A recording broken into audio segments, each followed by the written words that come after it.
Hey everybody, Greg Poole here with Bowjunky Media, bowjunkymedia.com. We're here at the Precision Shooting Equipment PSE booth at the New Breed Loophole ASA Pro-Am in Appling, Frying Pan, Georgia. That's a lot to get out. It is. And I stutter, so that was impressive. I should just end this interview right now, but I won't. Well, you could. I'm here with one of the nicest dudes on the face of the planet, Nathan Brooks. How you doing, Nathan? I'm good. I'm good. A little tired. Heat's got to me a little bit today. This is a soul-draining kind of heat for me, so I resemble that remark. Yeah, and I told you earlier it's really not all that bad.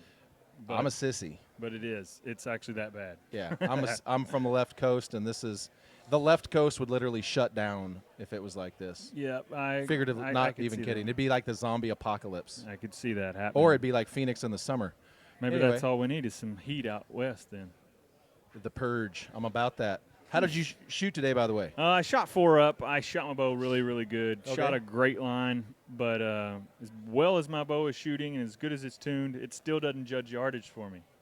If we can figure that one out, let's patent that. Yep, no doubt. Absolutely. I did. I shot great. I actually told Levi a couple of times I was ready and anxious for some OPA with some known distance. There you go. But there you go. it's just time put in. I really haven't been judging a lot recently, so it kind of shows up from time to time too. It'll definitely rear its head. Well, let's talk about PSE a little bit. We're here at the booth.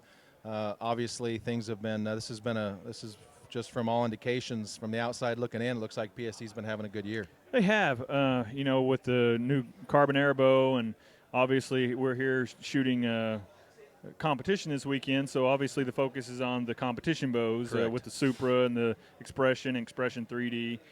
Been doing extremely well for us. Good feedback. So absolutely, yeah, absolutely. You guys have been. Guys been having some good showings for sure. You've been having a pretty stellar year. Yeah, not Did too bad. Very well at indoor nationals. In the last event in Paris, you did very, very well as also.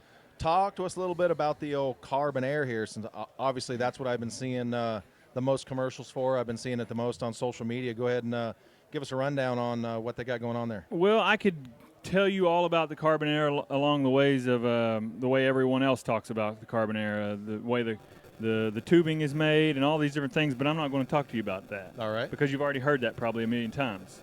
So we're up to about 970,000, but go ahead. Okay, well let's talk a little bit something else about the carbon air.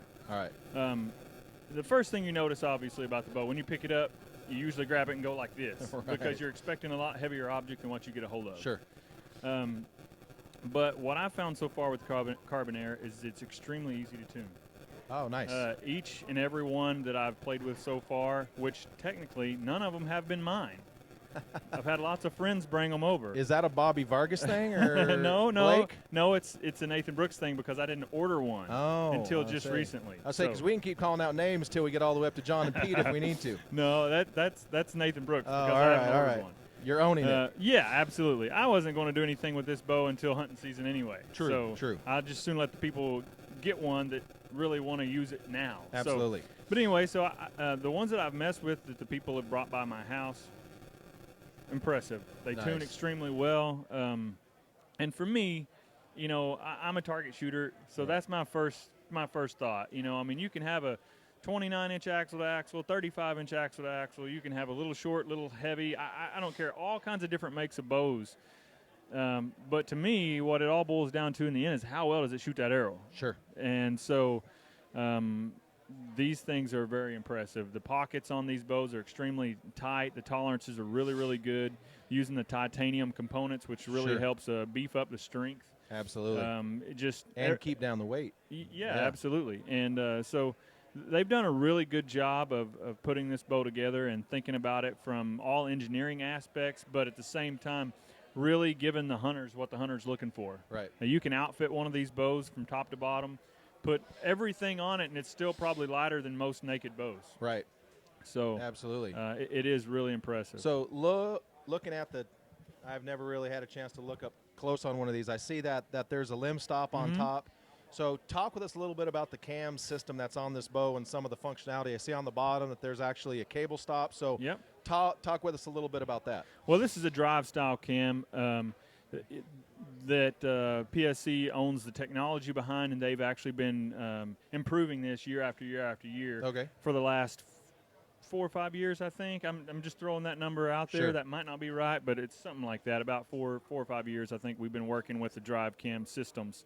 The first year I think that we had it on a target bow was actually the Dominator. The first year the Dominator come out, and it was a cam called the TH cam. All right. And it was made along the same lines. It has a 2-track cam on the top, where the second track, where the cable actually functions, is a wheel. It's Sure. a perfectly round wheel, and you can see that there. Gotcha. That it's a perfectly round wheel, and if you was looking, So folks, what he's talking about is contained in what you would visually assume as the cam is the track in there is a wheel contained within what you would visually assume as the shape of the cam. a perfectly round wheel right Yes. here. Yep. And then the cam itself, as far as the string track goes, it's an identical size to the bottom. Okay. As far as a string track. So essentially what you have here in this cam system, it is the closest thing you can get to a single cam, but working as a hybrid. Sure. As, in comparison to, say, like the ME cam or the Axe cam that PSE has done in the past, where it operates more along the lines of it doesn't have this idler wheel type design at the top. It's a module adjust, almost more like a 2-cam. Okay. So it's a bit different, but it tunes really easy, and I think that's part of the reason why it's very balanced. With this particular cam, it's a modular cam, so you can change the draw lengths very easy. Right. And the draw setups or the stops, just like you mentioned before, you have a limb stop at the top, a cable stop at the bottom, so you can adjust it for the feel and what you like. That was going to be my next question. Obviously, since you haven't had one to set up, I'm not going to ask you your personal preference because you don't have one yet. But this option is Are you actually using on this option is on our drive cam, other drive cam styles, like the MD cam that's on the Expression that I'm shooting has the exact same thing. It has the limb stop on the top and the cable stop on the bottom. Personally, myself, I don't use the limb stop on the top. I kind of like a little smush on the back. That was going to be my question. I don't want it that hard. Right. That was going to be my question is are people running it with the limb stop and the cable stop, or are they doing a variation of both? We're seeing both. Okay. And we're seeing some people that just run the stop on the top and don't even use the bottom. Sure. And vice versa, like I do. And then some that run both top and bottom. So the nice thing about it is what we're always thinking about when it comes to shootability is make it where the shooter can customize it. Sure, absolutely. To your style and your feel and what you want, instead of saying, here's our bow, here's how we designed it, now you have to adapt to it. Learn how to shoot it. Right. Whereas, like, for instance, I'm just going to talk about our LAS system a little bit that is in the Expression and the Supra and some of the other models. Essentially, it's an adjustable grip. Right. Even though it adjusts the pocket, what it's really doing is it's changed your grip location. Right. So that's a neat feature too, that it's shooter friendly. Yes, absolutely. You're looking to build a bow that's that you can outfit anybody out, because we all do things so different. Right. And truly, there is no right or wrong reason. I get this all the time. People asking me, well, how should I do this or how should I do that? And I usually respond with, well, what can you do the best every time? What can you repeat? And sometimes they don't know until they try a different way. Right. But that's really the right answer. I mean, there's too many great archers that do archery totally different. Yeah, absolutely. So talk with me a little bit on this Carbon Air. I see that the cable slide, it has a standard cable slide on it, except for the cable rod. For the little those short of you that can thing. see, it's about an inch long, inch and a half long. So it's not a roller guard. Nope. It's a standard cable slide. However, it just doesn't move very far. It doesn't move. It actually doesn't move at all. Right. So talk with me a little bit about, obviously this could be proprietary, so I won't hold it against you if you're not able to. That's absolutely fine. But so why not go to a roller as opposed to this? Is there any reason for that, or what's to be honest with you, when they were designing all this, I wasn't in on the design team Absolutely. that does Okay. it, so I Not a can't problem. actually answer that question for them. But from a shooter standpoint and someone that just looks at a product and says, okay, what would be the benefit of this over a roller system? Sure. Well, for me, I'm just thinking right off the top of my head, I would think it'd be a little softer on the cables than metal. Right. Because, a cable slide actually has a little bit of a give to it. You're going to wear them out eventually. Oh, yeah, the cable absolutely. slide will wear out. So, of course. And then, obviously, you can replace it if you want. I don't know why. And maybe it's partially because other bow manufacturers have Well, roller it's guards. very interesting. So we have our own. Well, yeah, and it's interesting that it's not a roller guard. It doesn't move, and so that in and of itself is there another bow? I'm not aware of another bow that has I don't a think so. cable slide with such, but it doesn't slide.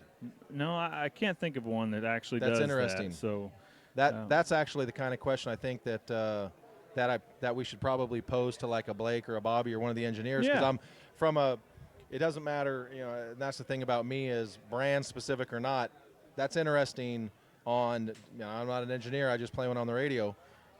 But how that actually functions from a mechanical standpoint, that's pretty neat. So I have another question for you regarding the limb pockets. I see that obviously this has a little bit more compact limb pocket. Do you know if PSE plans on going to the to a movable type pocket or the more of the target oriented limb pocket on the carbon type bows? I couldn't answer that question right now. I don't really know. I've been asked. That's why I'm asking you. So actually, I've been asked that same exact question.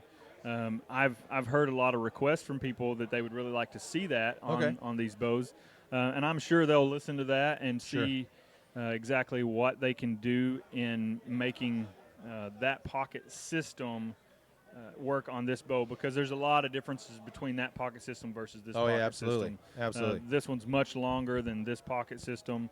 Obviously, this one's probably lighter than that one. Right.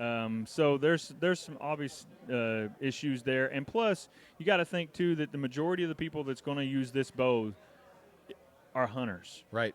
Whereas most hunters don't put the time and effort into their setups that a target shooter is going to put into it. So simple, and I hate to use this term, but simple stupid sometimes is really, really good for the bow hunting market, because a whisker biscuit is a prime example of that. It works so great. Can't argue with that. And it's very simple stupid. Throw an arrow on there, line it up, and usually it shoots pretty good. So, well, speaking of lining it up, and once again to preface, Nathan's not had his own. He's just worked on others. Talk to me a little bit about center shot. Obviously, on the Impressions and some of the other ones, you have the movable pocket. So where has this one has there been a standard center shot measurement on these? Yeah, it's pretty much standard center shot. What you would actually look, when you take a bow and you eyeball center shot where it should be, maybe just left of the center of the riser a little bit. If you center your limbs, and go left of center. Basically, you can follow the string track and find out where center is going to be on the grip. Right. I don't have a measurement that I can actually give you, but sure, I'm a good eyeballer. Exactly right. So that's pretty good. We all start there anyway. And what I have done with the tuning jobs that have come through the shop, just yoke tune. Okay. I line up the center shot like we just talked about, get it there, and just yoke tune. And for the most part, seems like I've had two come through that started off. They were shooting a little bit left hair, maybe 3 or 4 twists. I'm just thinking right off the top of my head on the left side of the yoke, straightens it right up. Nice. The other one, I don't think we did anything to the yoke. Actually, I think we just pretty much set it up and it was right down the pipe. So. Excellent. All right. Well, we appreciate your time. Yeah, no problem. If you guys have any questions, feel free to get a hold of Nathan on his social media accounts. You can call PSE or whatever you need to do. But we look forward to seeing how things go tomorrow. Thanks for your time. Yeah, I'm going to need a big score tomorrow for me to get back up there, but it's possible. You can do her. There's 20 targets out there for me to hit 12s on. Nathan, you can't have no in your heart. Life's a garden. You got to dig it. That's pretty good. I'm not your sister. I don't have any sisters. You've seen Joe Dirt. You're scaring me. I'm scaring me. All right, everybody. Thanks, brother. You bet. All right, man. See ya.